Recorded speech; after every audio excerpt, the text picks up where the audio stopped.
নদীর পাড়ের এক আম গাছে এক বান্দর থাকতো, আর ওই নদীতেই বিশাল এক কুমির থাকতো। ওই বান্দর আর কুমিরের মধ্যে ছিল গভীর বন্ধুত্ব। প্রতিদিন গাছ থেকে আম পেড়ে বান্দর ওই কুমিরকে খাওয়াতো। একদিন আম নিয়ে কুমিরটা তার স্ত্রীর কাছে গিয়ে বলল, এই আমটা আমার বন্ধু আমাকে দিয়েছে, খাইয়া দেখো, জনমের মতো মিষ্টি। এই রকমের মিষ্টি আম প্রতিদিন আমার বান্দর বন্ধু আমাকে খাওয়ায়। কুমিরের কথা মতো তার স্ত্রী আমটা খেয়ে দেখে সত্যিই তো প্রচন্ড পরিমাণে মিষ্টি। তখন সেই কুমিরের বউ বলে উঠল, যদি এই আমটাই এত মিষ্টি হয়ে থাকে, তাহলে তোমার যেই বান্দর বন্ধু নিয়মিত এই আম খায়, না জানি তার কলিজাটা কত মিষ্টি।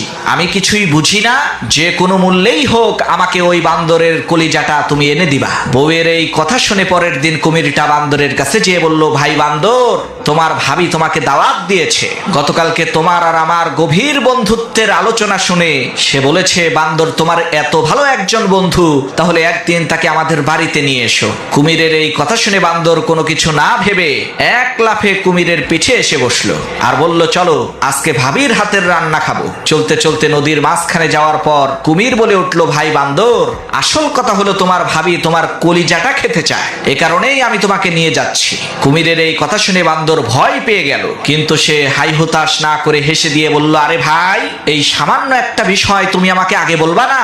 আমি তো আমার কলিজাটা আম গাছেই রেখে এসেছি, তুমি আগে বললেই তো সাথে করে নিয়ে আসতাম। তাহলে এখন চলো কলিজাটা আগে আম গাছ থেকে নিয়ে আসি। বান্দরের কথা শুনে যখনই কুমিরটা আবার ওই নদীর পাড়ের আম গাছের কাছে এসেছে, তখন সেই বান্দর এক লাফে আম গাছে উঠে বলল, আরে বেটা ধোঁকাবাজ, যা এখান থেকে। আমি তোর উপরে ভরসা করেছি, তোকে মহব্বত করেছি, আর তুই আমার সাথে এত বড় ধোঁকাবাজি করলি। প্রিয় বন্ধুগণ, আজকাল এই দুনিয়ার পরতে পরতে ধোঁকাবাজ লুকিয়ে আছে। আপনি সবাইকে যখন বিশ্বাস করবেন, সবাইকে যখন ভালোবাসবেন, তখন অবশ্যই কিন্তু আপনি ধোঁকাবাজের খপ্পরে পড়বেন।